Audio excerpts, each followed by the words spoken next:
Hello and welcome to your first watercolor painting.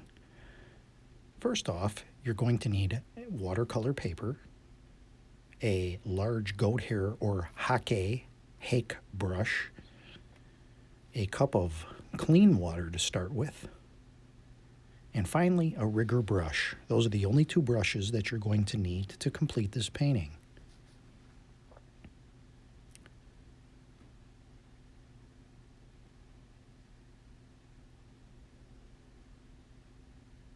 I'm using 10 by 14 arches paper.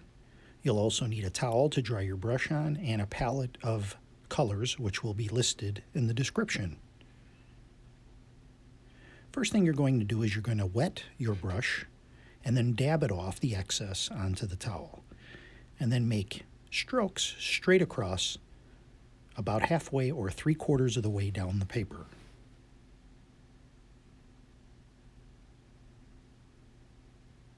Till you get a nice sheen of water on the paper. Next, you're going to use some raw sienna and just make even strokes across the paper, not worrying much about how even it is, as long as it's random. Dabbing off any excess.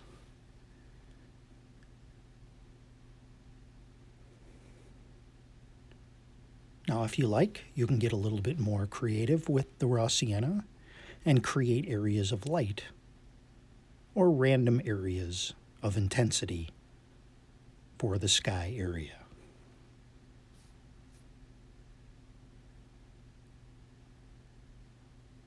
I've cleaned the brush, and now I'm adding some ultramarine blue, and now we're just going to make sort of quick strokes coming in from the top and sides of the paper, leaving a bit in the center for light.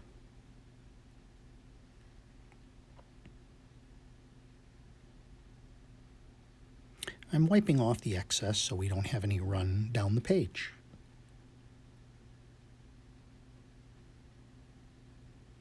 Now I'm adding a little more ultramarine blue, a little stronger, mixed with Payne's gray. I'm going to do that same motion coming down from the corners.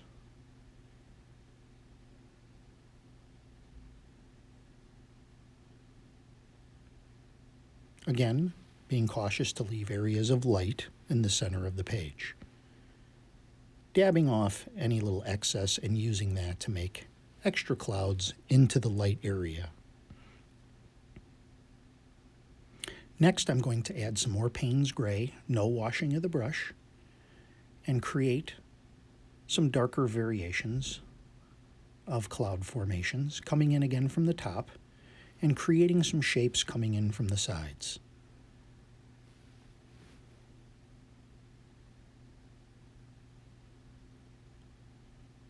Dabbing in smaller clouds, and again, taking out the excess so it does not run down the paper.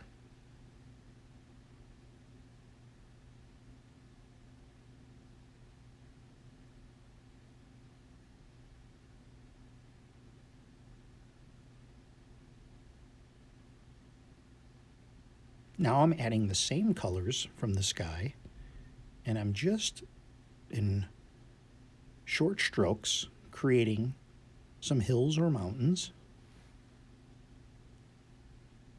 Not very strong because these are going to be a bit more distant.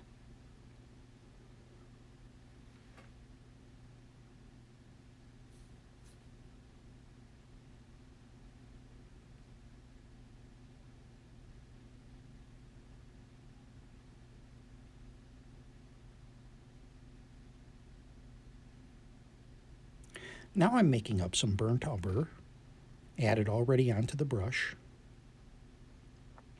and creating some darker, more or less distant mountains. You can make these any shape that you want.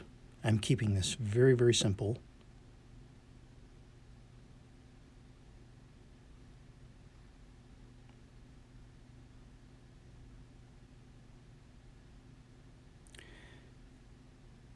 again with some extra Payne's gray, just to vary it. Again, having not washed the brush. Now, I've taken my brush and I'm dabbing it off. You can see my first stroke is a little too much, and now it's very dry. The bottom of the page is dry. There's no water on it. So it leaves a sparkly effect. And if you're cautious to leave white around the base of the mountain, it will look as though there is water surrounding, bright water surrounding the closer hills. Your brush must be dabbed off about 50 to 70% of water with paint on it.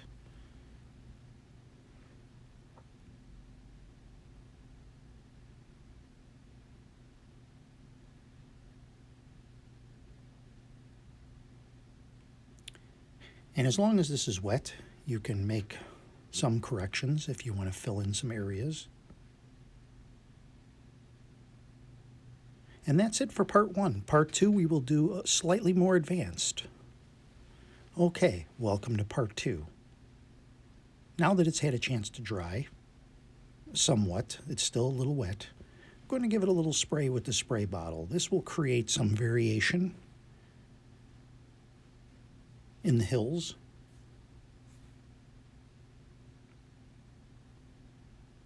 Next, we're going to add some burnt umber, some ultramarine blue,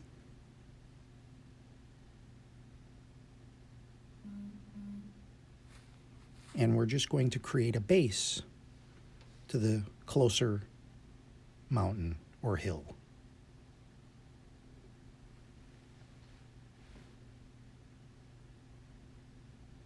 And now I've added some more Payne's gray just to darken that up a bit.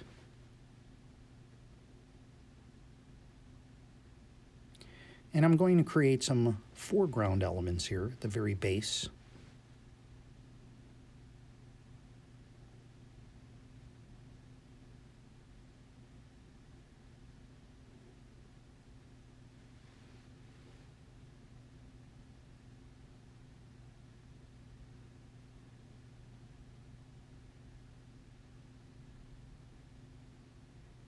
Shape it however you like.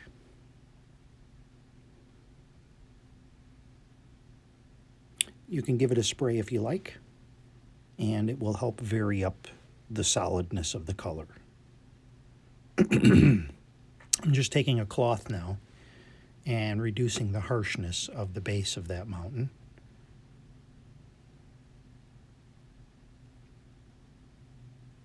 And finally,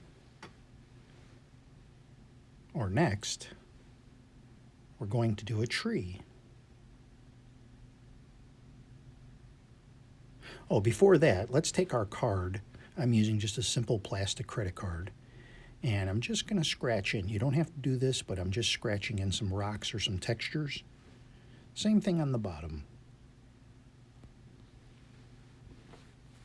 The darker the color, the better this will work.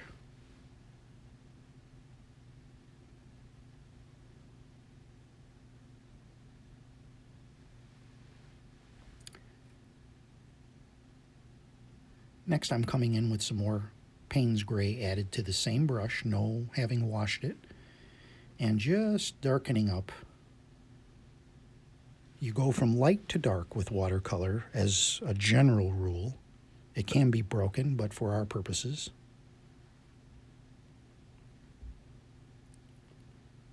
And now we're going to do a tree. Notice the bristles are together from dipping slightly in the water.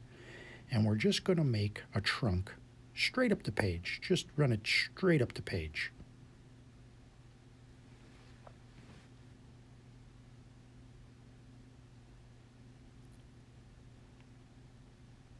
Back to the credit card, putting pressure on the light side. Going to scrape straight down. Then we're going to take our number 3 rigger or liner brush, dip it into some very liquid paint, same colors, and we're just going to flick in some branches, pressing harder near the trunk and lighter as we get to the end of the branch.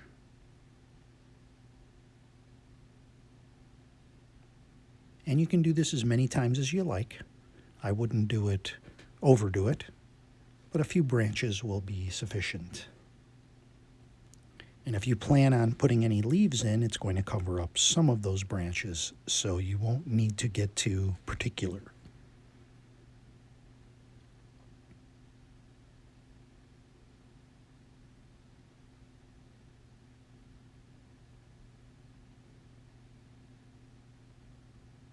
With that same brush with some paint on there, you can make some twigs or sticks at the base of the tree.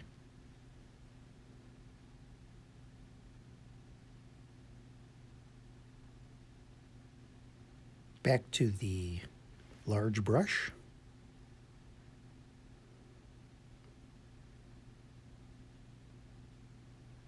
And I'm just going to work on the water a little bit. This is a little more of an advanced technique if you want to create some different elements in the water. It's a little dark for my tastes. I'm just going to swipe out some of that. And we're also going to put the reflection of a bit of light from the sky. I'm just trying to keep this as very simple as possible. Just a little raw sienna and some cad yellow hue.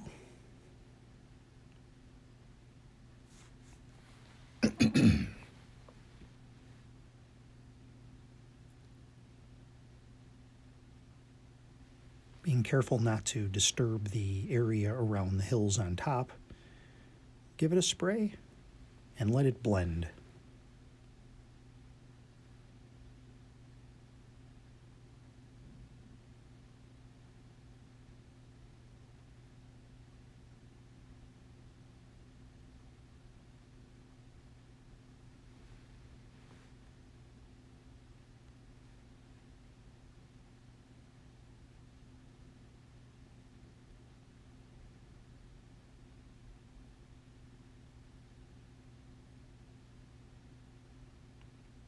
I'm just taking a cloth and touching up a little bit that got sprayed from the top.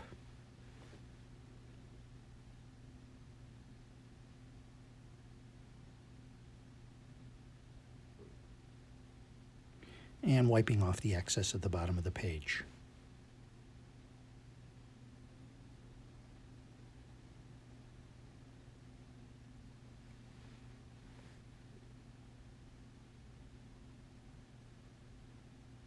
And I'm just touching up that foreground element in the bottom that I lost when I sprayed.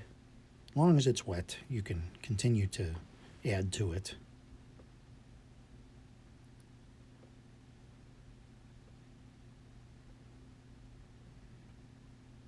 Just using the brush to create some bushes, foliage underneath the tree. Now, you could leave your tree like this, bare. Some people like those. I'm drying the brush off quite a bit here on my towel and really mashing at the bristles.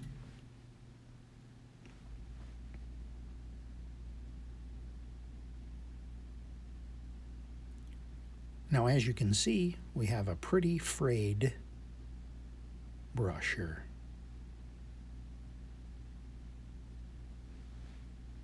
We're going to dip that into some cad yellow hue. And as you can see, now we have paint on those bristles. Straight out of the palette. Not much water on there at all. Add a little Payne's Gray, Ultramarine Blue, and you have some green. And now just start pressing that brush against where you made your branches. And you have instant leaves. Turning your brush occasionally to vary it. Adding a little more Payne's Gray will create some darker leaves. doing that in the areas where leaves would generally be found to be darker, where the light isn't hitting them as much. Now, I'm going to add some cad yellow hue, and I'm just going to hit the areas might be hitting the light coming from the center. And just adding a little bit of that to the foreground, the same color as the tree above.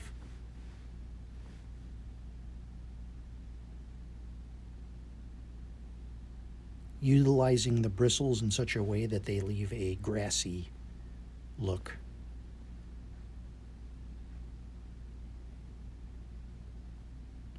And now I'm going to take the rigger or liner brush and just pop in a couple of birds. Steady hand. Just a little V shape. And there you have it. I hope you enjoyed this demo, and I hope it helps you in your paintings. Take a little close-up. Hopefully not too complicated. If you have any questions, you can leave them down below. I'm happy to help, and I thank you for watching. Please subscribe. Have a wonderful day.